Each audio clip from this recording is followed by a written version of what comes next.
Hello, this is Kamlesh Ahuja, Ahuja sir की chemistry class. आज वाली प्रेजेंट क्लास में हम हेलो एल्केन और हेलो एरीन्स की फिजिकल प्रॉपर्टीज डिस्कस करते हैं। तो फिजिकल प्रॉपर्टीज के अंदर जो पॉइंट डिस्कशन में आते हैं वो आते हैं मेल्टिंग पॉइंट, बॉइलिंग पॉइंट और solubility of alkyl halide and aryl halide in various solvent, density.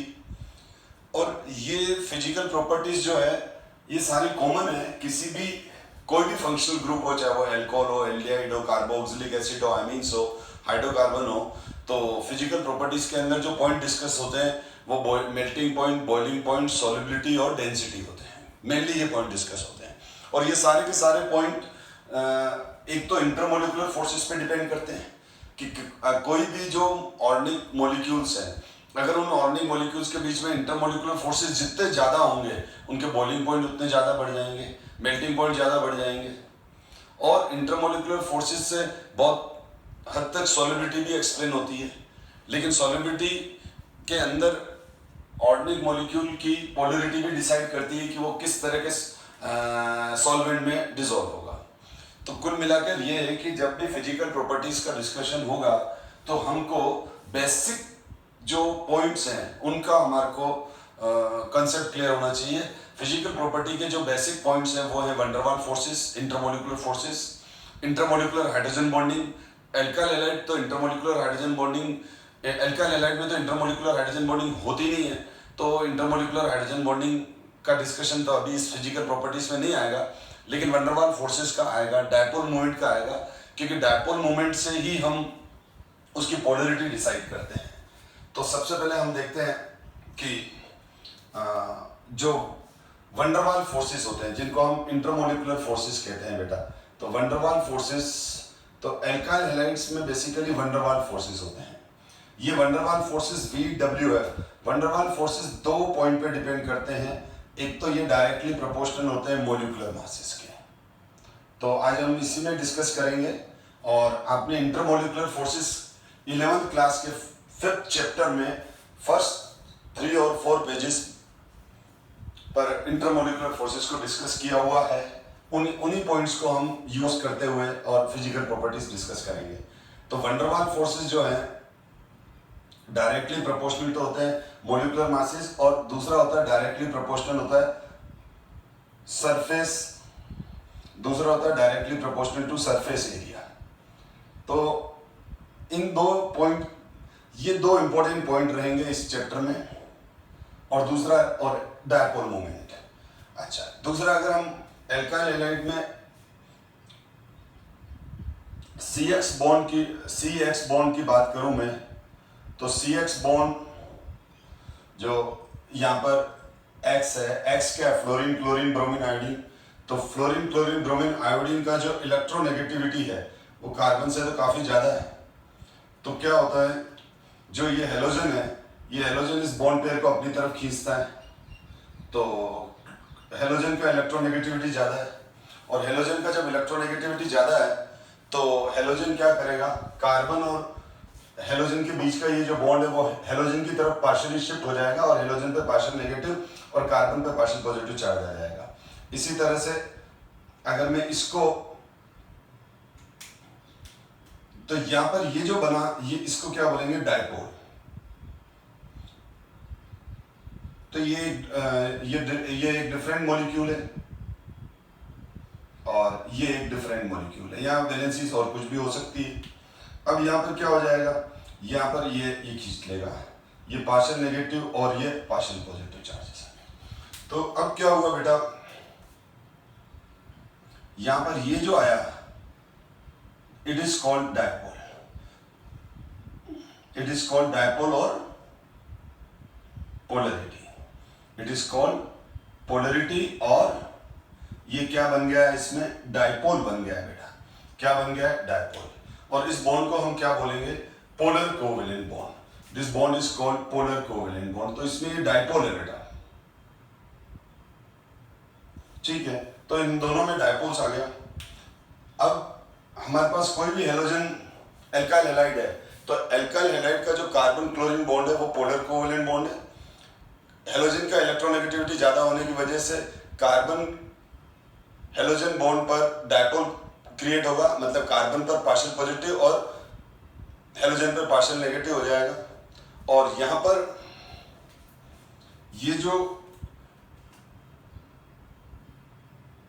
तो अब क्या हो जाएगा, यहां पर ये जो फोर्स बनता है, this force is called dipole dipole attraction. This force is called dipole dipole attraction. This force is called dipole dipole attraction. तो आपको एक पॉइंट हमेशा ध्यान रखना है कि एल्काइल हैलाइड्स में क्या होगा, एल्काइल हैलाइड्स के अंदर जो इंटरमोलिकुलर फोर्सेस होते हैं वो डायपोल डायपोल अट्रैक्शन होते हैं। इंटरमोलिकुलर फोर्सेस जो हैं वो किस टाइप के हैं, डायपोल डायपोल अट्रैक्शन के हैं। लेकिन एक चीज इसमें बिल्कुल ध्यान रखो आप कि यहां पर जो अल्टीमेटली जो इंटरमोलिकुलर फोर्सेस है, वंडरवाल फोर्सेस है, वो मोलिकुलर मास पे डिपेंड करते हैं। वो किस पे डिपेंड करते हैं, मोलिकुलर मास पे डिपेंड करते हैं, क्योंकि dipole dipole attraction is also type of van der Waals forces. तो सबसे पहला पॉइंट आप क्लियर करो कि CX बॉन्ड की नेचर क्या होती है। CX बॉन्ड की नेचर पोलर कोवेलेंट बॉन्ड होता है, इनमें डायपोल होता है, इस वजह से पोलरिटी होती है। तो हम सबसे पहले बात कर रहे हैं जैसे CH3F का,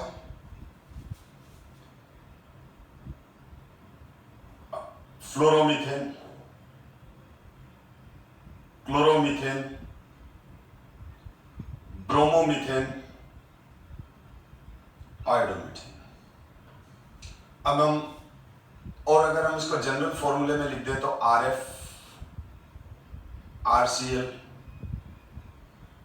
RBr, RI। R की वैल्यू कुछ भी हो सकती है, लेकिन अगर मैं R की वैल्यू जैसे यहाँ फिक्स CH3 ले ली है या C2H5 ले लूं, तो टॉप टू बॉटम आऊंगा तो जो मोलिकुलर मास है, जब एल्काइल ग्रुप फिक्स है, जैसे देखो या एल्काइल ग्रुप मिथाइल है, या एल्काइल ग्रुप इथाइल ले लिया, या एल्काइल ग्रुप प्रोपाइल ले लिया, कुछ भी ले लिया, ये मिथाइल है तो ये भी मिथाइल है, ये भी मिथाइल है, ये भी मिथाइल है।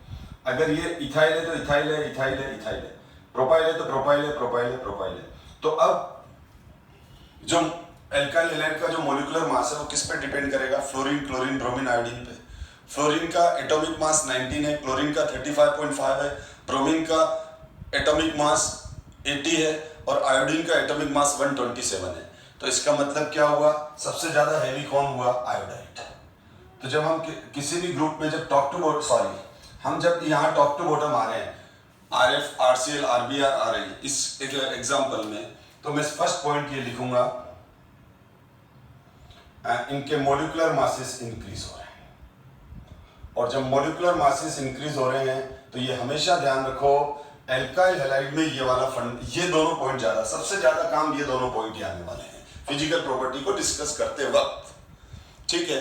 तो हमारे को मोलिकुलर मासेस इंक्रीज हो रहे हैं, तो इनका मतलब, इसका मतलब ये हुआ कि वंडरवाल फोर्सेस इनके बीच में इंक्रीज हो रहे हैं। वंडरवाल फोर्सेस इंक्रीज होने का मतलब ये हुआ, वैसे थर्ड पॉइंट लिखने की जरूरत नहीं है पर आपको अच्छा समझ में आया इसलिए लिख रहा हूं, मतलब ये हुआ कि इंटरमोलिकुलर फोर्सेस इंक्रीज हो रहे हैं। इंटरमोलिकुलर फोर्सेस इंक्रीज हो रहे हैं तो इन जनरल इनके melting point and boiling point increase हो गए। मेल्टिंग पॉइंट और बॉइलिंग पॉइंट इंक्रीज होंगे, यानी CH3F, CH3Cl, CH3Br और CH3I। तो CH3I के melting point, boiling point in सबसे ज्यादा इसके होंगे। CH3I में मेल्टिंग पॉइंट, बॉइलिंग पॉइंट सबसे ज्यादा होंगे क्योंकि CH3I का मोलिकुलर मास सबसे ज्यादा है। और आयोडीन तो कुछ ज्यादा ही भारी है बेटा, क्योंकि ये मैंने क्या कहा, फ्लोरीन का जो एटॉमिक मास है वो 19 है, क्लोरीन का एटॉमिक मास है 35.5, ब्रोमीन का है 80, आयोडीन का 127। तो देखो CH3F से ज्यादा हैवी CH3Cl, CH3 तो कॉमन ही है। अब दूसरा ये आ जाता है कि top to bottom in general अगर हम बात करें तो टॉप टू बॉटम यहां पर क्या होता है, इलेक्ट्रोनेगेटिविटी डिफरेंस डिक्रीज होता है। इलेक्ट्रोनेगेटिविटी डिफरेंस डिक्रीज हो रहा है टॉप टू बॉटम आ रहे हैं तो। R और F में इलेक्ट्रोनेगेटिविटी डिफरेंस ज्यादा है, तो यहां पर अगर मैं बात करूं तो यहां मैं इसको हटा रहा हूं, और अगर मैं यहां बात करूं तो CF, यहां पर हमारे पास इनमें हमारे पास CF बॉन्ड होगा या CCl बॉन्ड है,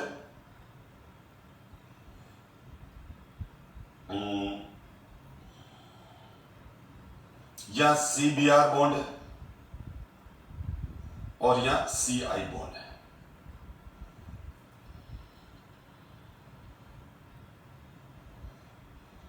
ठीक है ना, बाकी तो वैलेंसीज अदर हाइड्रोजन से सेटिस्फाइड है ही। तो यहां पर क्या हो गया, फ्लोरीन सबसे ज्यादा खींचेगा, तो पार्शियल पॉजिटिव और पार्शियल नेगेटिव चार्ज सबसे ज्यादा इस पे आएगा। क्लोरीन थोड़ा कम खींचेगा क्योंकि क्लोरीन की इलेक्ट्रोनेगेटिविटी फ्लोरीन से कम है। ब्रोमीन का इलेक्ट्रोनेगेटिविटी और कम हो गया, और आयोडीन का। तो सबसे लेस पोलर कोवेलेंट बॉन्ड किसका है, इसका, और सबसे मोर पोलर कोवेलेंट बॉन्ड इसका है। अब ये हमेशा ध्यान रखो, जो इलेक्ट्रोनेगेटिविटी डिफरेंस होता है वो डायरेक्टली प्रोपोर्शनल म्यू होता है। म्यू क्या होता है बेटा, mu is the dipole moment. पर तो इसका मतलब इन जनरल मैं क्या बोलूंगा, तो यहां पर जो 6 पॉइंट है, म्यू क्या होगा, डिक्रीज होगा, बिल्कुल डिक्रीज होगा। लेकिन यहां पर ध्यान देना, बहुत इंपॉर्टेंट पॉइंट बता रहा हूं मैं, कि इसका मतलब जो डायपोल मोमेंट का सबसे ज्यादा डायपोल मोमेंट किसका होना चाहिए, इसका, उससे कम किसका होना चाहिए, इसका, उससे कम किसका होना चाहिए, इसका, और उससे कम किसका होना चाहिए, इसका। ये तो ऐसा है, पर यहां पर हमने एक्सेप्शन देखा, ये वाला जो डायपोल मोमेंट है, सबसे ज्यादा जो डायपोल मोमेंट है वो CH3Cl का है। यानी कहने का मतलब क्या हुआ, CH3F का डायपोल मोमेंट थोड़ा बहुत कम हो गया। रीजन बता रहा हूं, तो एक्चुअल ऑर्डर जो हो गया वो ये हो गया, हाईएस्ट डायपोल मोमेंट CH3Cl का है, हाईएस्ट डायपोल मोमेंट CH3Cl का है, उससे कम CH3F का है, उससे कम CH3Br का है, उससे कम CH3I का है। तो ये sequence very very very important, reason भी है हमारे पास, लेकिन पहले सीक्वेंस समझो एक्सेप्शन कहां है। तो यहां पर ये ध्यान रखो, CH3Cl का जो है वो सबसे ज्यादा डायपोल मोमेंट है, ठीक है, और सबसे कम CH3I का है डायपोल मोमेंट। और ये क्वेश्चन बहुत बार एग्जाम में आ जाता है सीक्वेंसिंग करने को। तो अब इसका रीजन ये है कि बेसिकली देखो, म्यू डायपोल मोमेंट किसका प्रोडक्ट होता है, डायपोल मोमेंट प्रोडक्ट होता है Q into L। Q होता है charge due to polarity, charge due to polarity, ठीक है। तो ऑब्वियसली पोलरिटी यहाँ ज्यादा है, तो Q की वैल्यू सबसे ज्यादा तो CF में होगी, और Q की वैल्यू सबसे कम CI में होगी, क्योंकि पोलरिटी की वजह से, पोलरिटी सबसे कम यहाँ है, तो पोलरिटी की वजह से चार्ज सबसे कम यहाँ है। पर क्या होता है बेटा, फ्लोरीन का साइज बहुत ज्यादा छोटा है। हम जब पी ब्लॉक एलिमेंट में पढ़ रहे थे तो हमेशा फ्लोरीन का ही अलग ही चल रहा था, एनोमोलस बिहेवियर ऑफ फ्लोरीन हमेशा ही होता है, ठीक है। तो फ्लोरीन का साइज बहुत ज्यादा छोटा होने की वजह से CF बॉन्ड लेंथ बहुत कम हो जाती है। तो क्या होता है कि CF बॉन्ड लेंथ इतना कम हो जाता है कि ये प्रोडक्ट जो होता है वो ओवरऑल फ्लोराइड्स का कम हो जाता है। यानी समझो मेरी बात, मैं क्या कह रहा हूं, पोलरिटी के हिसाब से तो फिर भी पोलरिटी इसकी ज्यादा है, फिर कम है, फिर कम है, फिर कम है, ठीक है। सबसे टॉप टू बॉटम पोलरिटी कम हो रही है क्योंकि इलेक्ट्रोनेगेटिविटी डिफरेंस कम हो रही है। पर CF का बॉन्ड लेंथ L की वैल्यू, L क्या है, L is the bond length, L is the bond length, ये बॉन्ड लेंथ है बेटा। तो CF के केस में यहां पर बॉन्ड लेंथ एक्सेप्शनली बहुत ज्यादा शॉर्ट हो जाता है। तो इसकी वैल्यू बहुत कम होने की वजह से ये जो दोनों का जो प्रोडक्ट है वो कम आ जाता है, किससे, CH3Cl से। वो क्योंकि mu is the product Q into L। तो आप क्या लिखोगे अगर आपसे कोई पूछ ले कि है ना, फ्लोरीन का इलेक्ट्रोनेगेटिविटी ज्यादा है क्लोरीन से, फ्लोरीन का इलेक्ट्रोनेगेटिविटी ज्यादा है क्लोरीन से, ठीक है ना, क्योंकि इलेक्ट्रोनेगेटिविटी तो हमको मालूम है, इलेक्ट्रोनेगेटिविटी सबसे ज्यादा किसकी है, फ्लोरीन, फिर उससे कम क्लोरीन, उससे कम ब्रोमीन, उससे कम आयोडीन। तो आपको टीचर्स कंफ्यूज कर सकते हैं कि बेटा फ्लोरीन का इलेक्ट्रोनेगेटिविटी तो सबसे ज्यादा है, तो फिर CH3F का डायपोल मोमेंट ज्यादा होना चाहिए ना CH3Cl से। पर यहां तो उल्टा हो रहा है, CH3Cl का ज्यादा है और CH3F का कम है, यानी इसका ज्यादा क्यों है ये, जबकि इसका ज्यादा होना चाहिए। तो आप बोलोगे सर पोलरिटी के हिसाब से देखा जाए तो आप सही बोल रहे हो, लेकिन होता क्या है कि फ्लोरीन का साइज बहुत ज्यादा स्मॉल होने की वजह से इसकी जो एल की वैल्यू है वो बहुत ज्यादा शॉर्ट हो जाती है, बॉन्ड लेंथ जो है वो बहुत ज्यादा शॉर्ट हो जाती है। तो बॉन्ड लेंथ ज्यादा शॉर्ट होने की वजह से Q इंटू एल का जो प्रोडक्ट होता है वो इसका कम आता है और इसका ज्यादा आता है, इस वजह से ये सीक्वेंस बन जाता है। तो ये पॉइंट ये हमको आंसर देना है उसके अंदर, तो ये पॉइंट आप ध्यान रखना। ये वाला एग्जाम में क्वेश्चन बोर्ड में भी आया हुआ है और आता रहता है। तो फ्लोराइड्स और क्लोराइड में तो आपसे पूछे कि किनका डायपोल मोमेंट सबसे ज्यादा है, तो क्लोराइड्स का, एल्काइल क्लोराइड्स का डायपोल मोमेंट सबसे ज्यादा है और least dipole moment alkyl iodides का। तो ये बात हमने की। अब हम आगे बढ़ते हैं। तो इन जनरल तो म्यू डिक्रीज होगा, लेकिन मैंने साथ में लिख दिया। अब हम अगर 6th पॉइंट को डिस्कस करें, 6 पॉइंट डिस्कस हो गया, 7 पॉइंट की बात करूं मैं, तो टॉप टू बॉटम क्या हो रहा है, मास बढ़ रहा है। तो टॉप टू बॉटम हमेशा आयोडाइड्स की डेंसिटी ज्यादा होती है, तो डेंसिटी इंक्रीज। तो टॉप टू बॉटम क्या हो रहा है, डेंसिटी इंक्रीज होती है। टॉप टू बॉटम क्या होता है, डेंसिटी इंक्रीज होती है। तो किसी भी तो fluoride, alkyl fluoride, alkyl chloride, alkyl bromide, किनकी डेंसिटी सबसे ज्यादा होगी, एल्काइल आयोडाइड की, क्योंकि आयोडीन का एटॉमिक मास बहुत ज्यादा है बेटा, 127, ये 19 है इसका एटॉमिक मास। तो ये 35, यानी यहां से यहां 19 और ये 35.5, ब्रोमीन का 80 होता है एटॉमिक मास और आयोडीन का जो एटॉमिक मास होता है 127। तो टॉप टू बॉटम डेंसिटी काफी बढ़ जाती है। और दूसरा अगर हम बात करें बेटा 8th पॉइंट को लेके चलूं, तो 8th पॉइंट ये है कि देखो size of x atom increase हो रहा है, size of x atom increase हो रहा है। Size of x atom increase होने से क्या हो जाएगा, size of x atom increase होने से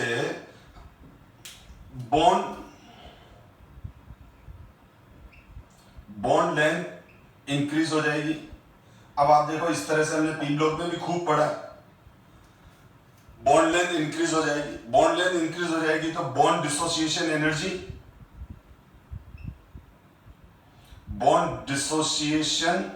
एनर्जी क्या हो जाएगी, डिक्रीज। और बॉन्ड डिसोसिएशन एनर्जी डिक्रीज होते ही थर्मल स्टेबिलिटी डिक्रीज, क्योंकि ऑर्गेनिक मॉलिक्यूल तो कोवेलेंट मॉलिक्यूल है और कोवेलेंट मॉलिक्यूल की जो थर्मल स्टेबिलिटी होती है वो directly proportional to bond dissociation energy है। आप देख लो पी ब्लॉक में मैंने कितनी बार पढ़ाया, आपको हर जगह कंसेप्ट आया बॉन्ड डिसोसिएशन एनर्जी का। तो bond thermal stability directly proportional to bond dissociation energy. अगर बॉन्ड ज्यादा स्ट्रांग होगा, अगर बेटा बॉन्ड ज्यादा स्ट्रांग होगा तो उसको तोड़ने के लिए टेम्परेचर ज्यादा देना पड़ेगा, यानी कार्बन फ्लोरीन बॉन्ड को तोड़ने के लिए ज्यादा टेम्परेचर चाहिए, यानी कार्बन फ्लोरीन बॉन्ड थर्मली ज्यादा स्टेबल है। कार्बन फ्लोरीन बॉन्ड थर्मली ज्यादा स्टेबल है, ठीक है। उसको तोड़ने के लिए, कार्बन फ्लोरीन बॉन्ड को तोड़ने के लिए बहुत ज्यादा हीट चाहिए, बहुत ज्यादा एनर्जी चाहिए, ठीक है। तो हीट करते हैं तो ही तो बॉन्ड टूटता है, हीट एनर्जी से ही बॉन्ड को हम ब्रेक करते हैं लैब में या इंडस्ट्री में, क्योंकि हमारे पास हीट एनर्जी होती है, हम गर्म करते हैं, हर चीज को हीट करते हैं। अब देखो, तो ये फिर भी मैं थोड़ा और एक्सप्लेन कर देता हूं, क्योंकि देखो ये अगर ये है मेरा कार्बन, ये कार्बन, ये कार्बन, ये कार्बन, ये कार्बन। फ्लोरीन का साइज तो कार्बन से भी छोटा होता है, ये भी रीजन है डायपोल मूवमेंट कम होने का, क्योंकि ये फ्लोरीन है बेटा, तो ये कार्बन है, ये फ्लोरीन है। तो फ्लोरीन का साइज क्या होता है बेटा, देखो पीरियड में लेफ्ट टू राइट चलते हैं तो साइज डिक्रीज होता है। लिथियम से छोटा बेरिलियम, बेरिलियम से छोटा बोरॉन, बोरॉन से छोटा कार्बन, कार्बन से छोटा ऑक्सीजन, ऑक्सीजन से छोटा आगे आ जाएगा एलिमेंट फ्लोरीन। तो lithium, beryllium, boron, carbon, nitrogen, oxygen sorry और फ्लोरीन। तो लिथियम से छोटा बेरिलियम, बेरिलियम से छोटा बोरॉन, बोरॉन से छोटा कार्बन, कार्बन से छोटा नाइट्रोजन, नाइट्रोजन से छोटा ऑक्सीजन, ऑक्सीजन से छोटा फ्लोरीन, यानी कार्बन से छोटा ही हुआ ना fluorine, left right size decrease हुई। तो यहां पर इसलिए ये बॉन्ड, तो यहां पर जो CF बॉन्ड लेंथ है वो बहुत ज्यादा शॉर्ट है बेटा, CF बॉन्ड लेंथ बहुत ज्यादा शॉर्ट है। और ये CF बॉन्ड लेंथ ज्यादा शॉर्ट होने की वजह से इसका डायपोल मूवमेंट जितना हम सोचते हैं उतना नहीं आके उससे कम आता है। और फिर क्लोरीन का साइज तो कार्बन से बड़ा ही है बेटा, क्योंकि कार्बन है सेकंड पीरियड का एलिमेंट और क्लोरीन है थर्ड पीरियड का element. Top to bottom size बढ़ेगी। ब्रोमीन और बढ़ गया और आयोडीन और बढ़ गया, ठीक है। तो आयोडीन का साइज और ज्यादा बढ़ गया। तो क्या हो गया, अब देख लो आप, तो यहां पर बॉन्ड, अब ये जो लाइन दिख रही है ब्लू वाली लाइन, ये बॉन्ड लेंथ को बता रही है बेटा। ये ब्लू वाली लाइन किसको बता रही है, बॉन्ड लेंथ को। बेसिकली ये जो सेंटर में ये है, ये न्यूक्लियस है। तो ये बॉन्ड लेंथ क्या होती है, ये कार्बन और ये आयोडीन। तो कार्बन एटम और आयोडीन एटम के न्यूक्लियस के बीच की डिस्टेंस, तो ये देख लो बॉन्ड लेंथ क्या होती जा रही है, इंक्रीज होती जा रही है।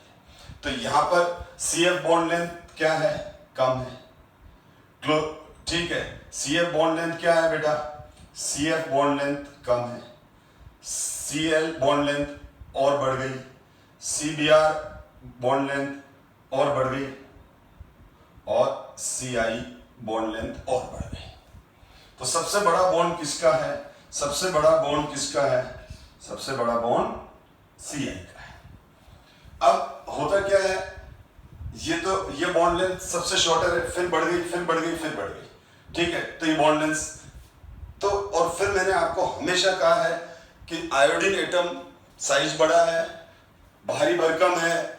आयोडीन एटम का एटॉमिक मास 127 है, साइज बहुत बड़ा है, किसी भी एटम के साथ हमेशा वीक बॉन्ड बनाएगा। कार्बन के साथ ही नहीं, आयोडीन चाहे वो कार्बन से कंबाइन करे, चाहे वो नाइट्रोजन से कंबाइन करे, चाहे वो फास्फोरस से करे, चाहे वो सल्फर से करे, चाहे वो हाइड्रोजन से करे, किसी भी एटम के साथ जब बॉन्ड बनाएगा तो बॉन्ड लेंथ ज्यादा होगी, बॉन्ड डिसोसिएशन एनर्जी कम होगी। कोई भी एटम इतनी मोटी चीज को नहीं संभाल पाता है, कोई भी एटम इतने बड़े हैवी स्फीयर को नहीं संभाल पाता, हाथ जोड़ता है, भाई अलग हो जा, ठीक है। इतनी भारी भरकम चीज को लेके नहीं चल पाते हैं। इसीलिए आयोडाइड के कंपाउंड रूम टेम्परेचर पर भी जनरली अनस्टेबल होते हैं। होता क्या है, ये carbon iodine bond room temperature पर ही ब्रेक होने लग जाते हैं। रूम का टेम्परेचर ही उस बॉन्ड को ब्रेक कर देता है और कार्बन बोलता है भाई नहीं संभाल पा रहा हूं मैं तुझे, ठीक है। तो होता क्या है बेटा, अब मैंने ऐसा क्यों कहा, सुनो बेटा। अब मेरे पास कोई भी एल्काइल हैलाइड है, जैसे CH3I है, ठीक है। तो RI ले रहा हूं मैं, तो क्या होगा, ये RI है और ये RI है, बोर्ड पे ध्यान देना बेटा। अब क्या होगा, मेरे पास एल्काइल आयोडाइड का सैंपल है, मेरे पास एल्काइल आयोडाइड का सैंपल है। अब जब एल्काइल आयोडाइड का सैंपल है तो ये जैसे ही मैं मार्केट से एल्काइल आयोडाइड परचेस करके आया, इथाइल आयोडाइड परचेस करके आया, प्रोपाइल आयोडाइड परचेस करके आया और बोतल में बंद करके लैब में रख दिया। इन कलरलेस था, क्या था ये, कलरलेस था, कोई कलर नहीं था। मैंने इथाइल आयोडाइड या मिथाइल आयोडाइड या एल्काइल आयोडाइड मार्केट से परचेस करके लाया, बॉक्स खोला, ठीक है, एक एग्जांपल दे रहा हूं समझाने के लिए, कलरलेस था, रख दिया मैंने उसको लैब में बोतल में डाल के। 2-4 दिन बाद देखा तो वो डार्क कलर का हो गया, वो वॉयलेट, उसमें वॉयलेट कलर की अपीयरेंस आने लग गई। ये क्या हो गया भाई, क्यों हो गया ऐसा, ये क्वेश्चन है भाई। तो होता क्या है बेटा कि अब जब हमने उसको बॉटल में रख दिया तो सनलाइट भी उसके ऊपर आ रही है, विजिबल लाइट में एक्सपोज हो चुका है।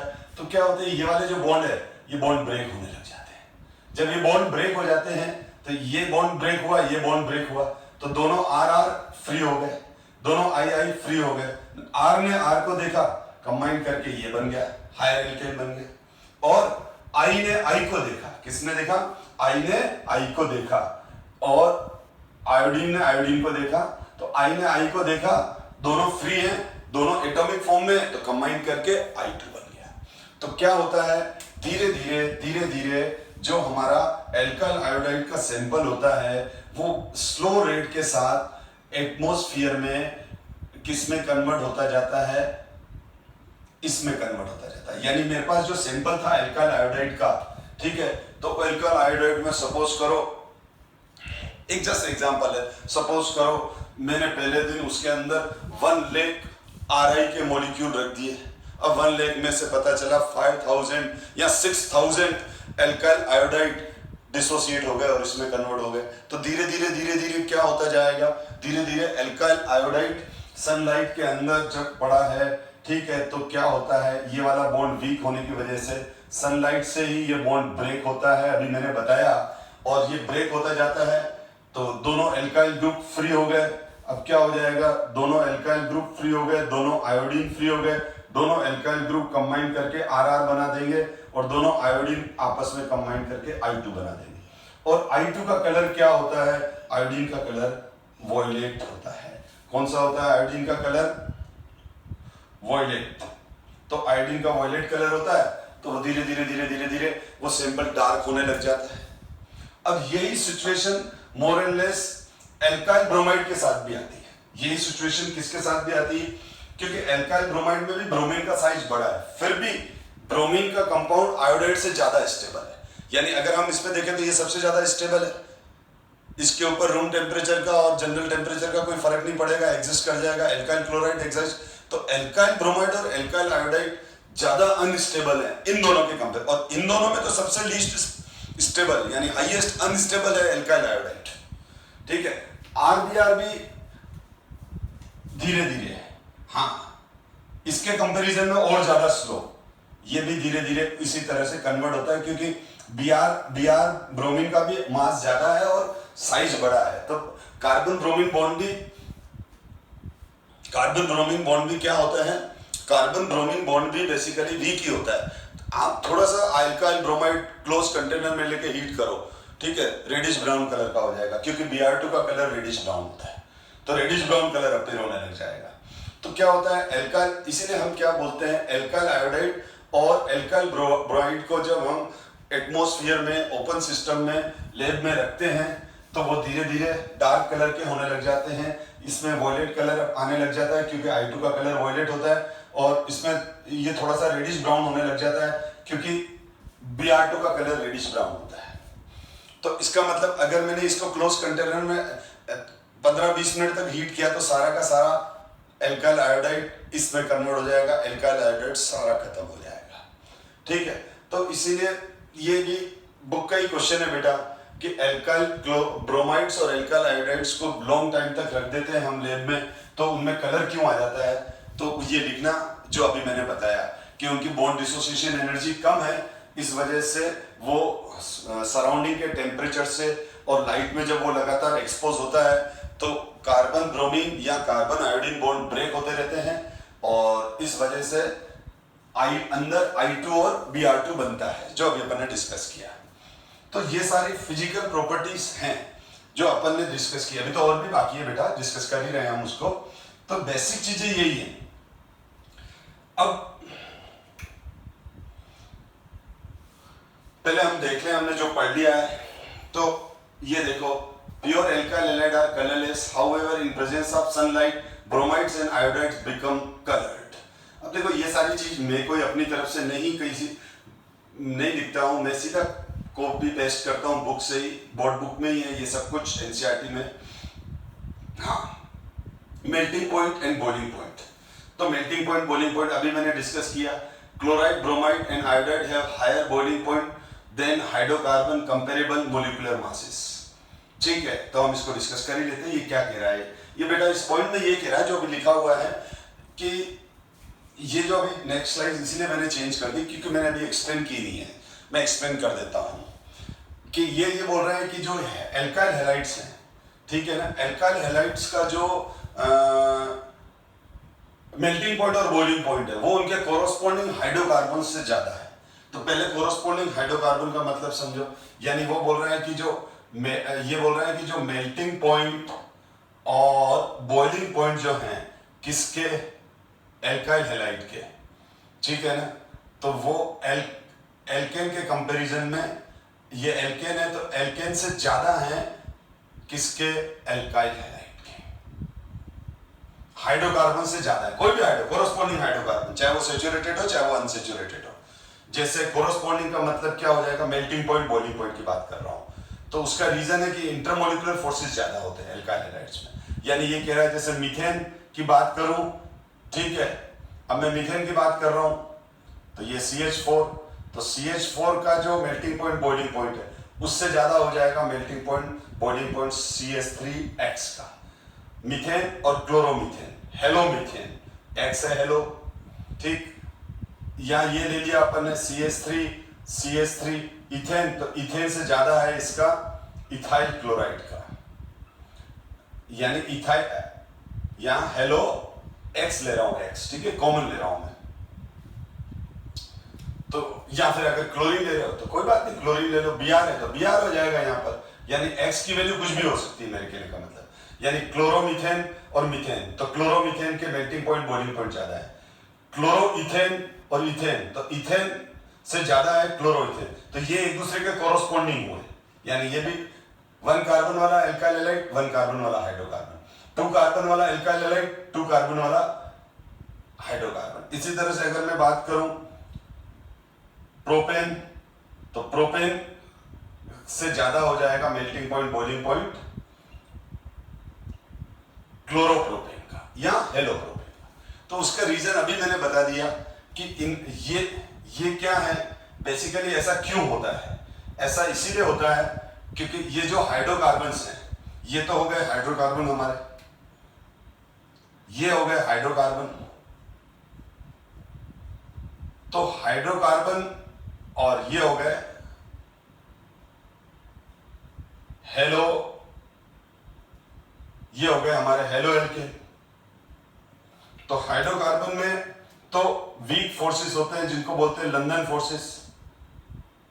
अब आप कंफ्यूज मत करो लंदन फोर्सेस क्या होते हैं अगर नहीं मालूम है तो। लंदन फोर्सेस और डिस्पर्शन फोर्सेस जो helium neon argon krypton xenon में भी होते हैं, जो न्यूट्रल मॉलिक्यूल होते हैं, helium neon argon krypton xenon, methane ethane propane, तो इनके जो वंडरवाल फोर्सेस होते हैं उनको हम लंदन फोर्सेस बोलते हैं, ठीक है। तो इनमें क्या है, अब अगर लंदन फोर्सेस होते हैं, ये मेरा काम था बताना, लेकिन आपको लंदन फोर्सेस का मीनिंग मालूम नहीं है तो भी आपको कोई प्रॉब्लम नहीं है।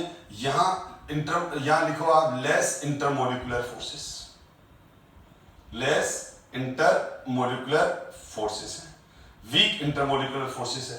तो एक मिनट पहले मैं लिख ही देता हूं ना, क्योंकि जिन बच्चों को मालूम है तो उनके लिए तो बेनिफिट है कि लंदन फोर्सेस है। यहाँ लंदन फोर्सेस का मतलब डिस्पर्शन फोर्सेस है जो कि बहुत ज्यादा वीक होते हैं, जबकि यहाँ पर जो फोर्स है वो है डायपोल डायपोल अट्रैक्शन। यहाँ पर जो अट्रैक्शन है वो कौन सा अट्रैक्शन है, डायपोल डायपोल अट्रैक्शन, जो मैंने अभी डिस्कस किया, ठीक है। तो डायपोल डायपोल अट्रैक्शन ज्यादा होता है किससे, डायपोल डायपोल अट्रैक्शन ज्यादा होता है किससे, लंदन फोर्सेस। अब ये लंदन फोर्सेस क्यों है, तो ये नॉन पोलर है इस वजह से, ठीक है, और ये क्या है, पोलर है इस वजह से। तो आपको सीधा आंसर देना है कि एल्काइल हैलाइड या एल्काइल हेलो एल्केन्स जो होते हैं उनके melting point boiling point corresponding hydrocarbon से इसीलिए ज्यादा होते हैं क्योंकि ये पोलर मॉलिक्यूल्स हैं, तो पोलर मॉलिक्यूल होने की वजह से इसमें डायपोल डायपोल अट्रैक्शन है। और ये हाइड्रोकार्बन है, हाइड्रोकार्बन एक न्यूट्रल मॉलिक्यूल्स हैं, नॉन पोलर हैं, तो इनके अंदर जो वंडरवाल फोर्सेस हैं वो बहुत ज्यादा वीक है, वेरी वीक इंटरमोलिकुलर फोर्सेस। तो अब यहाँ पर अपन क्या लिखेंगे, यहाँ पर लिखेंगे हम इनमें क्या है, जो वीक कंपैरेटिवली जो इंटरमोलिकुलर फोर्सेस हैं, इसमें इंटरमोलिकुलर फोर्सेस, ठीक, तो यहाँ वीक है और यहाँ कंपैरेटिवली स्ट्रॉन्ग है, इससे यूनिक ही बहुत ज्यादा स्ट्रॉन्ग है, एल्कोहल से भी स्ट्रॉन्ग है, एल्डिहाइड से भी स्ट्रॉन्ग है, कार्बो, ऐसा मैं नहीं कह रहा हूं बेटा, मैं इन दोनों का कंपैरिजन कर रहा हूं। तो हाइड्रोकार्बन सीधा लिखो, आपको अगर सिंपल आंसर ये भी लिख दोगे कि हाइड्रोकार्बन नॉन पोलर है। हाइड्रोकार्बन नॉन पोलर होने की वजह से इनमें जो इंटरमोलिकुलर फोर्सेस हैं वो ज्यादा वीक हो जाते हैं as compare to haloalkanes के, क्योंकि हेलो एल्केन्स पोलर मॉलिक्यूल्स हैं तो इनमें डायपोल मूवमेंट अच्छा आ जाता है, इनमें डायपोल डायपोल अट्रैक्शन आ जाता है, तो इनमें इंटरमोलिकुलर फोर्सेस का जो पावर है, एक्सटेंट है, ताकत है इनकी इंटरमोलिकुलर फोर्सेस की, वो एल्काइल हैलाइड हेलो एल्केन्स में ज्यादा होती है। इस वजह से इनके मेल्टिंग पॉइंट बॉइलिंग पॉइंट ज्यादा हो गए। हमेशा ध्यान रखो melting point boiling point directly proportional to intermolecular forces, ठीक, इंटरमोलिकुलर फोर्सेस। अब इसमें एक एक्सेप्शन भी आता है, वो हम बाद में डिस्कस करते हैं, अभी इसी क्लास में डिस्कस हो जाएगा। बॉइलिंग पॉइंट तो 101% किस पे डिपेंड करते हैं? बॉइलिंग पॉइंट तो 101% डिपेंड करते हैं इंटरमोलिकुलर फोर्सेस पे। मेल्टिंग पॉइंट भी इंटरमोलिकुलर फोर्सेस पे भी डिपेंड करते हैं, पर एक फैक्टर और है जिस पे भी डिपेंड करता है, जिसको मैं अभी इसी क्लास में अभी 5-10 मिनट में डिस्कस करने वाला हूं। तो यहां पर क्या हो गया, melting point and boiling point. तो रीजन क्या है? Chloride, bromide, iodide are polar in nature, whereas hydrocarbon are non-polar. Therefore, these halide have greater intermolecular forces of attraction, dipole-dipole attraction, than their parent hydrocarbon, and hence have high boiling point. देखो बहुत simple है, मैंने कहा ना आप परेशान मत हुआ करो अगर कोई 11 का या प्रीवियस चैप्टर्स का कोई कंसेप्ट आ जाता है और आप भूल गए तो अगर इन एक दो हर क्लास के अंदर 2-4 पॉइंट ऐसे आएंगे जो प्रीवियस क्लासेस के हैं या 11 के हैं और वो आप भूल गए, तो उसको आप परेशान मत हो, आप अच्छे से सुन लो, ठीक है। और मैं खुद ही कहता हूं, अब जैसे आपको नहीं मालूम है कि लंदन फोर्सेस क्या है, डिस्पर्शन फोर्सेस क्या है, तो हमको जरूरत भी नहीं है, हमको तो सीधा लिखना है कि हाइड्रोकार्बन नॉन पोलर है, दैट्स ऑल। तो उसके अंदर इंटरमोलिकुलर फोर्सेस कम होंगे, एल्काइल हैलाइड पोलर है तो इंटरमोलिकुलर फोर्सेस ज्यादा होंगे, हमारा आंसर आ जाएगा। मैं तो थोड़ा डिटेल डिस्कस इसलिए करता हूं, बार बार पुरानी बातें इसलिए याद दिलाता हूं कि आपका रिकॉलिंग होती रहे, रिवाइज होता रहे, ताकि पुरानी बातें माइंड में बार बार सुनने से वो याद हो जाती है, तो उसको उसका बेनिफिट मिले आपको। तो van der Waals forces increase with increase size and mass, वही अभी अपन ने देखा टॉप टू बॉटम आते हैं, मैंने बताया ना, ये देखो आरएफ से ज्यादा आरसीएल, आरसीएल से ज्यादा आरबीआर, आरबीआर से ज्यादा आरई में, ठीक है। तो van der Waals forces increase in size and increase size and ये वाला, ठीक है। तो ये पॉइंट मैं अभी डिस्कस कर ही चुका हूं बेटा, ठीक है। तो इसको पोस्ट करके आप रीड कर लो या मैं रीड ही कर लेता हूं। Van der Waals forces increase with increase in size and masses of halogen atom and hence boiling point also increase. तो इनके जो बॉइलिंग पॉइंट है वो बढ़ जाते हैं, boiling point of isomeric haloalkanes, ठीक है। डिक्रीज विद इंक्रीज इन, अच्छा हाँ, अब ये पॉइंट डिस्कस करता हूं, ये पूरा पॉइंट डिस्कस नहीं हुआ है, हाँ ये तो डिस्कस हो चुका है। अब ब्रांचिंग का क्या इफेक्ट पड़ता है वो डिस्कस करते हैं, सुनो। तो यहां तक तो क्लियर हो गया आपका कि अगर मैं बात करूं फ्लोरीन क्लोरीन मतलब alkyl fluoride, alkyl bromide, alkyl fluoride, alkyl chloride, alkyl bromide, alkyl iodide, तो सबसे ज्यादा कौन? Alkyl iodide. अब ये दूसरी बात कह रहा है, यहां ये दूसरा पॉइंट आ गया बेटा, ये मेरे को लगा कि वो पहले वाला पॉइंट का कंटिन्यूएशन में लिखा है मैंने, नहीं, ये अब दूसरा पॉइंट आ गया। अब इसमें ये क्या कह रहा है? अब इसमें ये कह रहा है कि जैसे अपन ने हेलोजन तो फिक्स कर दिया, हेलोजन तो फिक्स कर दिया, ठीक है। फॉर एग्जांपल जैसे मैंने लिया CH3Cl, CH3 CH2Cl, CH3 CH2 और ब्रांचिंग, सारा कंसेप्ट क्लियर कर रहा हूं बेटा। तो CH3Cl, CH3 CH2Cl, CH3 CH2 CH2Cl। अब यहां पर क्या हो गया? अब ये बोल रहा है या फिर मैंने यहाँ Cl है, Cl है, Cl है, या फिर Br है तो Br है तो Br है, यानी ये बोल रहा है कि हमने क्या कर दिया, यहां इसको तो फिक्स कर दिया, ठीक है। और अब चेंज कौन हो रहा है? यहां ये हो रहा है, या मिथाइल है, या ये इथाइल है, या ये प्रोपाइल है, मिथाइल इथाइल प्रोपाइल। तो अब क्या होगा, अगर हम CCl पोलरिटी की बात करें तो पोलरिटी तो ऑलमोस्ट सब में सेम हो गई, फिर भी डिफरेंट रहेगी लेकिन ऑलमोस्ट सेम बोल रहा हूं मैं इसलिए। लेकिन अब देखो ये मिथाइल से बड़ा इथाइल, इथाइल से बड़ा प्रोपाइल, तो मैं अगर लेफ्ट राइट चलूंगा तो दो चीजें एक साथ हो रही है। Number 1, size of R increase, size of R increase, पहले ये देखो, इसको बाद में रीड करना, ठीक है। तो साइज ऑफ R इंक्रीज हो रहा है, साइज यहाँ R की वैल्यू CH3 है, यहाँ R की वैल्यू C2H5 है, यहाँ R की वैल्यू C3H7 है। Molecular mass of RX increase. दूसरा third, surface area of RX increase, ठीक है। अब यहां पर क्या होगा, यहां पर ये ये इस तरह से सरफेस एरिया, या ये सरफेस एरिया और बढ़ गया, ये सरफेस एरिया और बढ़ गया बेटा इनका, और यहाँ सरफेस एरिया और बढ़ गया ना, तो मैंने देखो लेंथ बड़ी कर दी इसने, ठीक है ना। और ये जो यहाँ इनका ब्लैक डॉट है वो तो क्लोरीन को बता रहे हैं, ठीक है ना। ब्लैक डॉट तो किसको बता रहा है, क्लोरीन को बता रहा है, ठीक है ना। कहीं पे भी लगाओ ये ब्लैक डॉट, कोई मॉलिक्यूल यूं है, कोई यूं है, कोई यूं है, कैसे रेंडमली अरेंज होंगे। तो देखो, तो यहाँ पर ये छोटा है तो सरफेस एरिया इनका कम है, यहाँ पर ये सरफेस एरिया ज्यादा है, ये ज्यादा है, तो यह क्या हो जाएगा, इन सारे मॉलिक्यूल्स के बीच में इंटरमॉलिक्यूलर फोर्सेस ज्यादा होंगे। दो रीजन है, एक तो इनका सरफेस एरिया ज्यादा है तो कांटेक्ट सरफेस एरिया ज्यादा है। जैसे ये दोनों दो स्फीयर को मैं टच, दो स्फीयर लिए मैंने और दोनों स्फीयर को टच किया, दोनों स्फीयर को मैंने टच किया। जब मैं दो स्फीयर को टच करूंगा तो क्या होगा, जब मैं दो स्फीयर्स को टच करूंगा तो उसका बहुत कम सरफेस एरिया एक दूसरे के कांटेक्ट में आएगा, और अगर सरफेस एरिया एक दूसरे के कम कांटेक्ट में आएगा तो उनके बीच में इंटरमॉलिक्यूलर फोर्सेस कम होंगे, ठीक है। अब जैसे मैंने यहाँ पे भी थोड़ा सा फेविकॉल लगा दिया, यहाँ पे भी लगा दिया, चिपका दिया, तो फोर्स तो इतना सही है, लेकिन मैंने ये पूरा हाथ और यहाँ से यहाँ पूरे इस हाथ को मैंने फेविकॉल लगा दिया और यहाँ पर भी लगा दिया और मैंने आपको नमस्ते कर दिया, तो क्या होगा, पूरा का पूरा सरफेस एरिया इस हैंड का और इस हैंड का एक दूसरे को अट्रैक्ट करेंगे, ठीक है।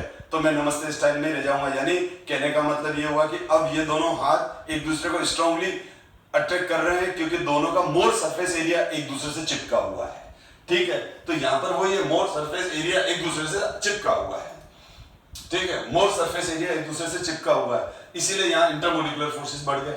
या लेस सरफेस एरिया एक दूसरे से चिपका हुआ है तो ये इंटरमॉलिक्यूलर फोर्सेस कम हो गए। मैंने बार बार कहा है, जो वंडरवाल फोर्सेस हैं वो दो बात पे डिपेंड करेंगे, साइज मतलब मॉलिक्यूलर मास, यानी 1 और 2 पॉइंट एक ही बात है, 1 और 2 पॉइंट एक ही बात है कि साइज बड़ा है तो मॉलिक्यूलर मास भी बड़ा है, मास भी बड़ा है, और दूसरा सरफेस एरिया। तो ऑब्वियसली ये ऊपर वाले जो तीनों पॉइंट है ये हमको ये क्लियर कर रहे हैं कि हम लेफ्ट और राइट चल रहे हैं, तो इंटरमॉलिक्यूलर फोर्सेस मतलब जिसको मैं वंडरवाल फोर्सेस कह रहा हूं वो इंक्रीज हो रहे हैं, तो क्या हो जाएगा, इनके melting point and boiling point increase होते जाएंगे, ठीक। तो इसीलिए lower alkyl halide CH3Cl, CH3Br, CH3CH2Cl, CH3CH2Br, ये सब गैसियस फिजिकल स्टेट होते हैं। लेकिन जैसे जैसे हम आगे चलते जाते हैं, methyl, ethyl, propyl, butyl, pentyl, hexyl, जैसे जैसे बड़ा होता जाता है एल्काइल ग्रुप, इंटरमॉलिक्यूलर फोर्सेस बढ़ते जाते हैं, तो वो क्लोजली पैक्ड हो जाते हैं, तो एक पर्टिकुलर पॉइंट पर आकर वो लिक्विड में कन्वर्ट हो जाते हैं, और ज्यादा मॉलिक्यूलर मास बढ़ने से वो सॉलिड में कन्वर्ट हो जाते हैं। इसलिए सारे लोअर ऑर्गेनिक मॉलिक्यूल मिथाइल के, इथाइल के जनरली क्या होते हैं, गैस या इजीली वोलेटाइल लिक्विड, ठीक है। वे डिपेंड करता है फंक्शनल ग्रुप कौन सा है, लेकिन लोअर एल्काइल हैलाइड सारे यानी मिथाइल वाले, इथाइल वाले तो क्या होते हैं, गैसेस होते हैं। लेकिन जैसे जैसे propyl, butyl chloride, pentyl chloride, hexyl chloride, तो हेक्साइल क्लोराइड लिक्विड है, हेप्टाइल क्लोराइड लिक्विड है। अब मान लो 10, 11, 12 कार्बन वाला कोई हैलाइड है, डेकेन हैलाइड है, ठीक है, अनडेकेन हैलाइड है। अनडेकेन हैलाइड का मतलब 11 कार्बन वाला एल्काइल हैलाइड है, तो वो सॉलिड है। तो समझ में आया ऐसा क्यों होता है, physical state higher molecular mass वालों की हमेशा सॉलिड रहेगी, मेल्टिंग पॉइंट, बॉइलिंग पॉइंट ज्यादा रहेंगे। तो एक तो ये हो गया बेटा। तो दूसरा पॉइंट ये है कि अब क्या हो गया, अब हम आइसोमर्स की बात कर लेते हैं। जैसे मेरे पास 4 कार्बन का एक एग्जांपल ले लेता हूं जो बुक में भी है, C4H9Br। तो इसके जो आइसोमर हैं वो बना लेते हैं हम। मैं 3 आइसोमर को डिस्कस कर लेता हूं पहले, सिंपल बनते तो 4 हैं इसके आइसोमर। CH2 यू नहीं आएंगे तो मैं टॉप टू बॉटम ले लेता हूं। ये देखो CH3, CH2, CH3 CH2 CH2 CH2 Br, 1 bromopropane. Common name है N butyl bromide, N butyl bromide ही है।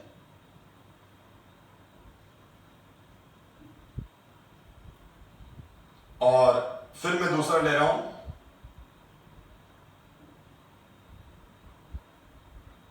सेकेंडरी ब्यूटाइल, क्योंकि CH पे 2 CH3 होंगे तो आइसो आएगा ना। अगर मैं इसको यहां कर दूं बेटा तो ये है आइसोब्यूटाइल ब्रोमाइड। ये क्या है? आइसोब्यूटाइल ब्रोमाइड, क्योंकि CH पे 2 CH3। लेकिन अगर ये वाला आइसोमर है इसका, ये वाला, तो इसको बोलेंगे S ब्यूटाइल ब्रोमाइड। ठीक है। और मैं तीसरा ले लेता हूं, क्योंकि 3 एग्जांपल ही ले रहा हूं, 4 नहीं ले रहा हूं पहले, तो उससे कंसेप्ट अच्छा क्लियर हो जाए। और ये हो गया हमारा टर्सरी ब्यूटाइल ब्रोमाइड। दिख रहा है तो ठीक है, नहीं तो कोई बात नहीं। बॉटम में जो लिख रहा हूं, बहुत बार बोर्ड से बाहर चला जाता है फॉन्ट, लेकिन जरूरत नहीं है, हमारे को तो मेन फॉर्मूले से मालूम पड़ना चाहिए। तो आप देख लो, मैंने है ना C4H9Br के, क्योंकि ये बुक का क्वेश्चन भी है, तो ये फर्स्ट वाला है N ब्यूटाइल ब्रोमाइड। सेकंड वाला है मेरे पास, सेकंड वाला है S ब्यूटाइल ब्रोमाइड। चलो थोड़ा ऊपर करके लिख देता हूं, ये है S सेकेंडरी ब्यूटाइल ब्रोमाइड, और ये है सेकेंडरी ब्यूटाइल ब्रोमाइड। और लास्ट थर्ड वाला है, इसको बोलते हैं हम टर्सरी ब्यूटाइल ब्रोमाइड। अब ये सब सिखा चुका हूं मैं पहले भी आपको, ये टर्सरी ब्यूटाइल ब्रोमाइड। अब देखा जाए तो अगर मैं इनमें ये, क्योंकि मैंने ऊपर से नीचे लिखे हैं, तो मैं यहां बोल रहा हूं टॉप टू बॉटम। अगर मैं टॉप टू बॉटम की बात करूं तो इन सब के मॉलिक्यूलर मास तो सेम है, क्योंकि सबका फॉर्मूला क्या है? इन सबका फॉर्मूला क्या है? C4H9Br, C4। ठीक है, मैं काउंट कर रहा था बेटा। तो क्या हो जाएगा? टॉप टू बॉटम चल रहा हूं तो क्या हो जाएगा? Molecular masses remain same. जो मॉलिक्यूलर मास है वो रिमेन सेम है, मॉलिक्यूलर मास चेंज नहीं हो रहे। पर फिर कहूंगा, अगर हम यहां देखें तो सरफेस एरिया देख लो, तो सरफेस एरिया सबसे ज्यादा किसका होगा? इसका होगा, क्योंकि ये लीनियर मॉलिक्यूल है। तो ये लीनियर मॉलिक्यूल है, तो इनका ज्यादा से ज्यादा सरफेस एरिया एक दूसरे के कांटेक्ट में आएगा। ये ब्रांचिंग हो गई बेटा। इस ब्रांचिंग की वजह से अब इनका जो सेकेंडरी ब्यूटाइल का जो होगा, मैं N ब्यूटाइल को यहां लिख लेता हूं। ये N ब्यूटाइल के बारे में बात कही मैंने। अब अगर मैं इसके बारे में लिखूं तो यहां पर क्या हो रहा है? ये आ रहा है, यहां पर ये क्या है? तो ये प्रॉपरली फिट नहीं हो पाएंगे। ठीक है ना, देखो ये दूर दूर हो जाएंगे। ठीक है, यानी बात समझ में आई? ये लाइन क्या निकाली है? ये लाइन मिथाइल को बता रही है। समझ गए आप? ये लाइन किसको बता रही है? ये लाइन मिथाइल को बता रही है। जैसे मैंने इसको लिखा है, तो ये मिथाइल ग्रुप है। ठीक है, समझ गए? तो अब ये रोड़ा अटकाएगा। ठीक है, ये रोड़ा अटकाएगा, प्रॉब्लम क्रिएट करेगा। यानी ये वाली बात है, जैसे ये स्ट्रेट है, तो देखो एक दूसरे के बिल्कुल एक दूसरे को टच कर जाएंगे ना। लेकिन अगर मैं क्या करूं, इसके अंदर इस तरह से एक ब्रांचिंग बना दूं, तो ये अब इतना क्लोजली पैक नहीं हो पाएंगे, एक दूसरे के कांटेक्ट में नहीं आ पाएंगे, एक दूसरे के कांटेक्ट में इतना क्लोज नहीं आ पाएंगे। अब देखो ये ब्रांचिंग बना दिया मैंने, बढ़िया एग्जांपल बना दिया बेटा आपके लिए। ठीक है, ये देखो इस तरह से ये ढक्कन क्या, ये केप क्या हो गए? मिथाइल हो गए। अब ये देखो नी देखो बीच में गैप रह गया। आप बोलोगे सर यूं कर लो, तो भी ये बीच में गैप रहना ही है, क्योंकि ये इसको स्टेरिक हिंड्रेंस देगा, ये इसको आने नहीं देगा पास में। ये देखो, तो प्रॉपरली फिट नहीं हो पा रहे हैं। लेकिन यही अगर, ठीक है ना, क्योंकि देखो अगर आप बोलो सर यूं कर लो ना, तो बेटा फिर अगला वाला जो आएगा वो इधर वाला इसको डिस्टर्ब करेगा। तो कहने का मतलब क्या है, ये एक दूसरे को इस तरह से क्लोजली पैक्ड नहीं होने देंगे।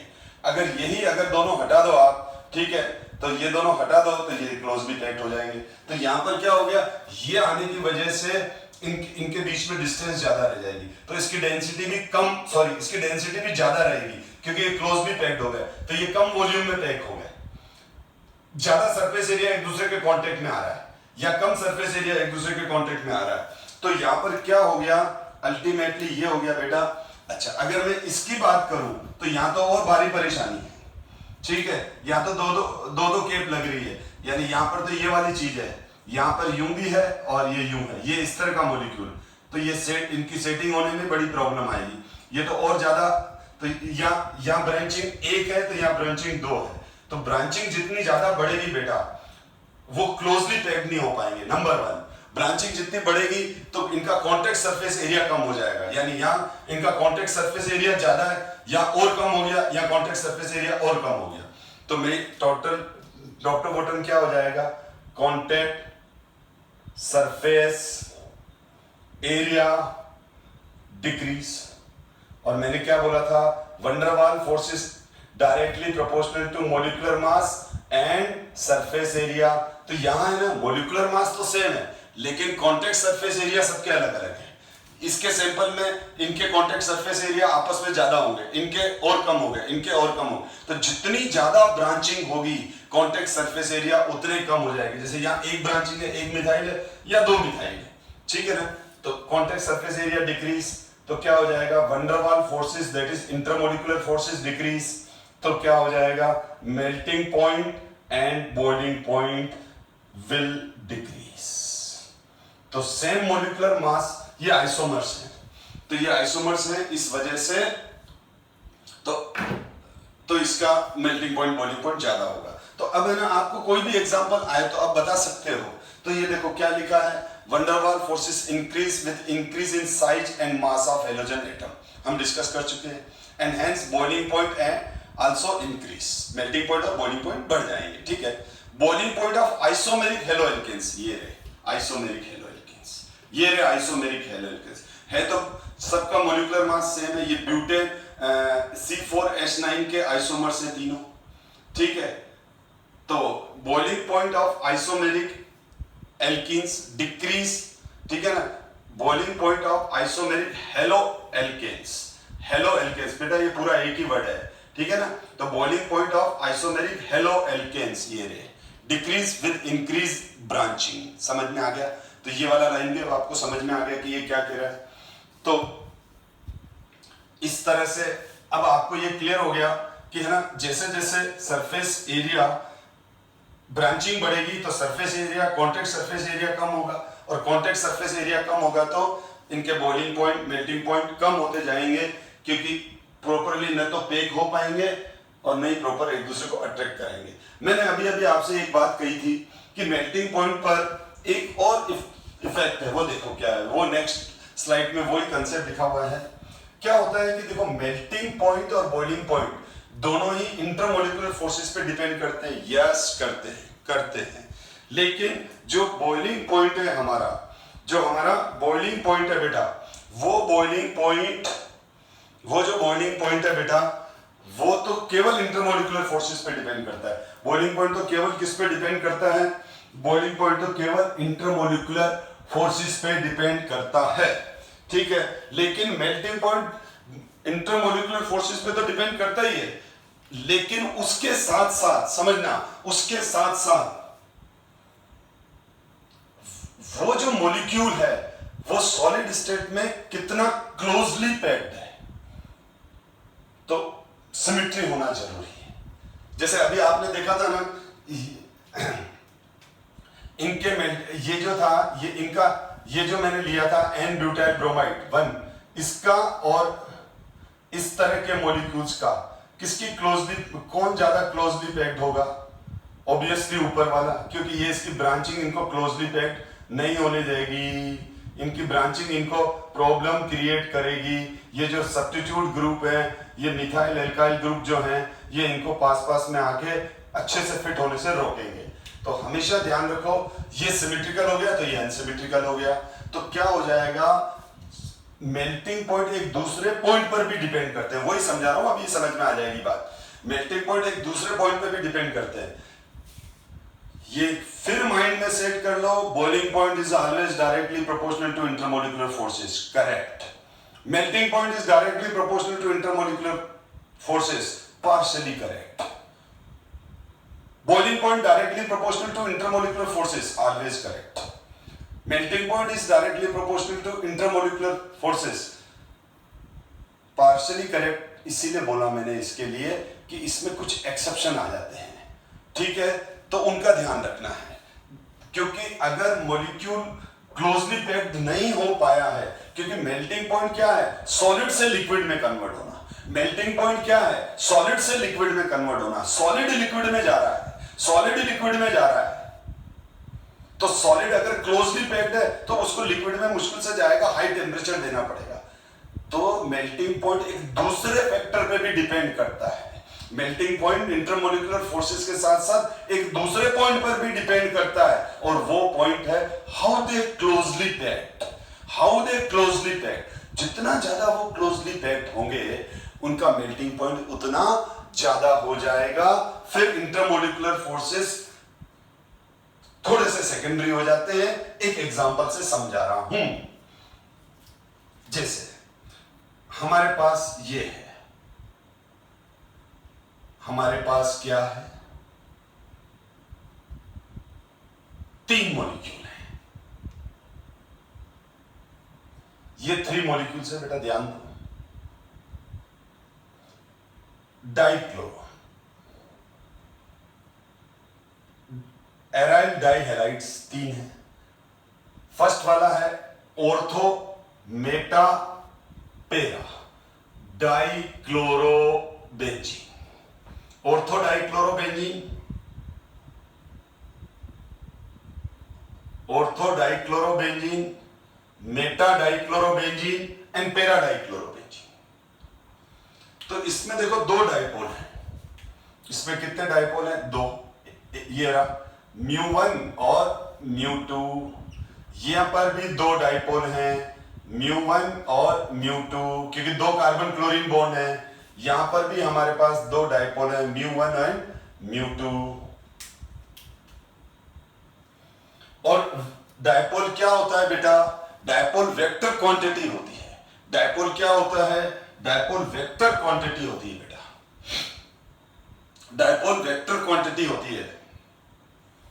तो जब वेक्टर एडिशन क्या होता है, तो इसका म्यू टोटल क्या आएगा, बोलो बच्चों. इसका म्यू टोटल आएगा μ1 square μ2 square plus 2 μ1 μ2 cos theta. Cos theta, ये है म्यू टोटल. इसका फाइंड आउट करने का फॉर्मूला.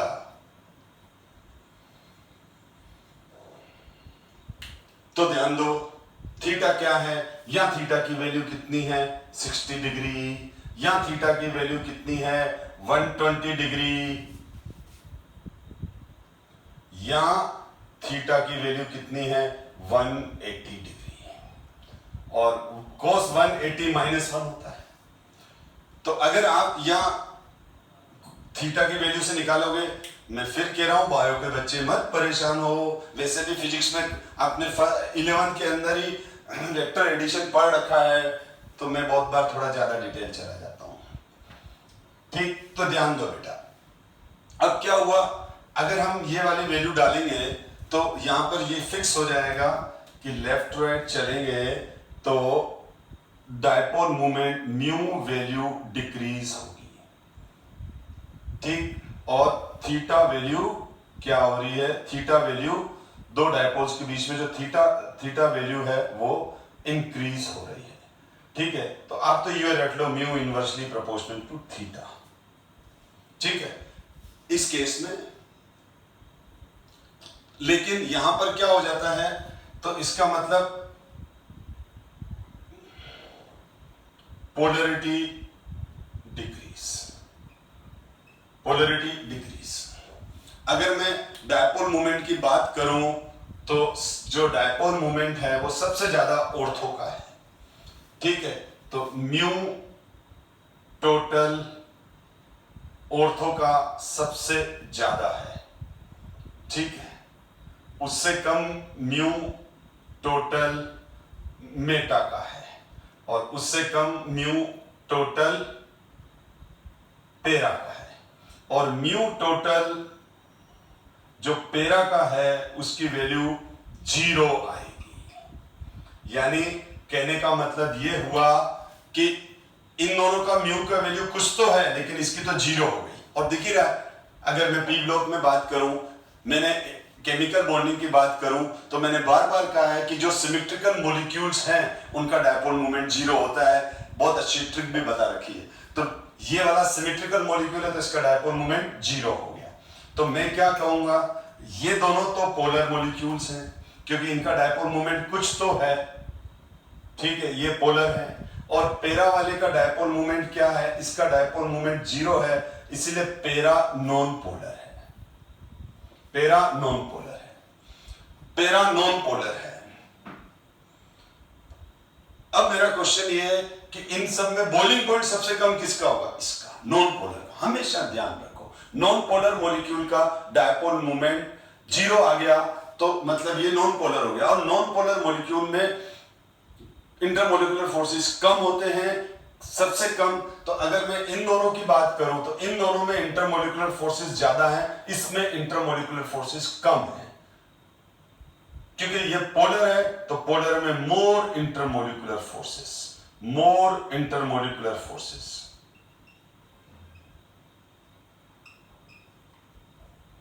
किसके कंपैरिजन में, इसके कंपैरिजन में, या less intermolecular forces, intermolecular forces, क्योंकि यहां म्यू की वैल्यू ग्रेटर देन 0 है दोनों के लिए। बॉइलिंग पॉइंट की बात करूं मैं, बॉइलिंग पॉइंट की बात करूं मैं, तो बॉइलिंग पॉइंट किस में ज्यादा आएगा, इनका बॉइलिंग पॉइंट, इन दोनों का बॉइलिंग पॉइंट मोर, बिल्कुल ज्यादा है। इनका बॉइलिंग पॉइंट क्या आ जाएगा, लेस, बिल्कुल करेक्ट है। तो सब इन तीनों में सबसे कम बॉइलिंग पॉइंट किसका होगा, इसका। क्यों, क्योंकि ये सिमेट्रिकल मॉलिक्यूल है, नॉन पोलर है, तो इंटरमोलिकुलर फोर्सेस सबसे कम है। और सीधा फंडा, जितना कम इंटरमोलिकुलर फोर्स होगा बॉइलिंग पॉइंट भी उतना कम होगा। बट मेल्टिंग पॉइंट इनके जो मेल्टिंग पॉइंट है एमपी लेस, और यहां एमपी मेल्टिंग पॉइंट मोर, ज्यादा। ये उलट पुलट कैसे हो गया, ये देखो बेटा, ये उलट पुलट कैसे हो गया, पर ये है। तो इसका रीजन ये है बेटा कि जो पेरा डाइक्लोरोबेंजीन है वो सिमेट्रिकल मॉलिक्यूल है। तो जब ये सॉलिडिफाई होता है तो ये बहुत ज्यादा क्लोजली पैक्ड हो जाता है क्योंकि ये सिमेट्रिकल मॉलिक्यूल है। अनसिमेट्रिकल मॉलिक्यूल जैसे कि ये है, या और भी मैंने एग्जांपल दिए, टेढ़े मेढ़े हैं, तो वो आपस में प्रॉपर्ली फिक्स नहीं हो पाएंगे। तो ये जो पेरा डाइक्लोरोबेंजीन है, पेरा डाइक्लोरोबेंजीन जो है वो सिमेट्रिकल मॉलिक्यूल होने की वजह से इसकी सॉलिड स्टेट में क्लोज पैकिंग हो जाती है, और इस क्लोज पैकिंग की वजह से इनका मेल्टिंग पॉइंट एक्सेप्शनली ज्यादा हो जाता है।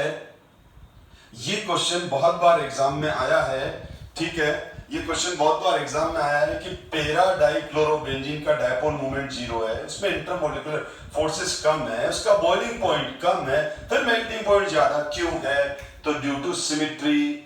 तो ये देखो एनसीईआरटी एंड एक्सरसाइज का 10.18 क्वेश्चन है, para dichlorobenzene has higher melting point and lower solubility than those of ortho and meta isomers. ठीक है, देखो अगर वो क्लोजली पैक्ड है तो किसी में जाके खुलेंगे भी नहीं। भाई NaCl क्या होता है, पानी में गया, खुल गया मतलब अंदर जाके बिखर गया। कोई भी सॉलिड अगर किसी सॉल्वेंट में डिसॉल्व होता है तो क्या होता है, वो अंदर बिखर जाता है ना। तो वो कब कोई सॉलिड किसी सॉल्वेंट में जाके इजीली कब बिखरेगा, जब वो लूजली बॉन्डेड हो, लूजली पैक्ड हो। और कोई सॉलिड है वो क्लोजली पैक्ड है, अब आप किसी पानी वानी में डाल दो तो वो बड़ी मुश्किल से खुलेगा, तो धीरे धीरे डिसॉल्व होगा। तो ये क्या बोल रहा है कि para dichlorobenzene has a higher melting point and lower solubility than those of ortho and meta isomer. Discuss कर लिया, डिस्कस लिखना क्या है, ये रहा देखो, para dichlorobenzene is a more symmetrical than ortho and meta isomer. For this reason, it fit more closely than ortho and meta isomer in the crystal lattice. Crystal lattice मतलब solid form. समझ में आ गई बात? Therefore, more energy is required to break the crystal lattice of para-dichlorobenzene. यानी उसके crystal lettuce को, उसके solid को टूटने के लिए, बिखरने के लिए ज्यादा एनर्जी चाहिए. As a result, para-dichlorobenzene has a higher melting point and lower solubility than ortho and meta isomers. Is it clear? ध्यान से देख लो, एग्जाम में यही लिखना है. एक बार समझ में नहीं आया तो पॉज करके वापस से रीड कर लो, वापस से देख लो. अब आगे बढ़ते हैं, बस क्लास ओवर होने वाली. बस एक दो बुक के क्वेश्चन करा दूं मैं, बस ये लास्ट क्वेश्चन है, इसके बाद क्लास ओवर कर रहा हूं क्योंकि फिजिकल प्रॉपर्टी सारी कंप्लीट हो जाएगी. अब ये बोल रहा है कि arrange each set of compound in order of increasing boiling point. सीधी बात, बॉइलिंग पॉइंट, बहुत सिंपल क्वेश्चन, बहुत simple question, because of boiling point directly proportional to intermolecular forces and intermolecular forces directly proportional to molecular mass and surface area. Molecular mass and surface area. तो ये देखो, सबसे पहले first वाला bromomethane. Bromomethane, तो ये है ब्रोमोमीथेन. पहले लिख लेते हैं, फॉर्मूला बना लेते हैं. ब्रोमोमीथेन, ब्रोमोफॉर्म, ये ब्रोमोफॉर्म जैसे क्लोरोफॉर्म होता है ना, क्लोरोफॉर्म CHCl3, तो bromoform CHCS3, iodoform CHI3, bromoform, chloromethane, chloromethane, ठीक, और डाइब्रोमोमीथेन. मेरे हिसाब से मैं आपको कह रहा हूं, वीडियो पोस्ट कर लो, इस क्वेश्चन को ध्यान से रीड करो, रजिस्टर में सोल्व करो और फिर अनपोस्ट करो और देखो सर ने कैसे किया. होप आपने कर लिया होगा. अब ध्यान दो, ये चारों मॉलिक्यूल के फॉर्मूले लिख दिए. सब में एक कार्बन है, ठीक है. सबसे कम मॉलिक्यूलर मास किसका है? CH3Cl का. तो सबसे कम मॉलिक्यूलर मास CH3Cl का. उसके बाद उससे ज्यादा मॉलिक्यूलर मास किसका है? CH3Br का, क्योंकि क्लोरीन से ज्यादा, क्लोरीन होता है 35.5 और ये होता है 80. अब उससे ज्यादा किसका हो गया? CH2Br2. उससे ज्यादा क्या हो गया? CHBr3. तो टॉप टू बॉटम क्या हो रहा है जो मैंने बनाया? Top to bottom molecular mass increase हो रहा है. टॉप टू बॉटम क्या हो रहा है? Molecular mass increase, masses increase. तो क्या हो जाएगा? वंडरवाल फोर्सेस मतलब इंटरमोलिकुलर फोर्सेस इंक्रीज, तो बॉइलिंग पॉइंट इंक्रीज. तो सबसे कम बॉइलिंग पॉइंट इसका, उससे ज्यादा CH3Br का, उससे ज्यादा CH2Br का, उससे ज्यादा CHBr3 का ब्रोमोमीथेन, इसका ब्रोमोफॉर्म का. सिंपल क्वेश्चन था बेटा, ये आपने सबने जिसने भी किया उसका करेक्ट है. अच्छा, दूसरा देखो, दूसरा जो क्वेश्चन है एनसीईआरटी का, 1 क्लोरोप्रोपेन. अब ये सरफेस एरिया पर डिपेंड कर रहा है. ये तीनों आइसोमर है जो मैंने डिस्कस कर लिए हैं. ये खाली, अब जैसे ये देखो, ये है 1 क्लोरोप्रोपेन,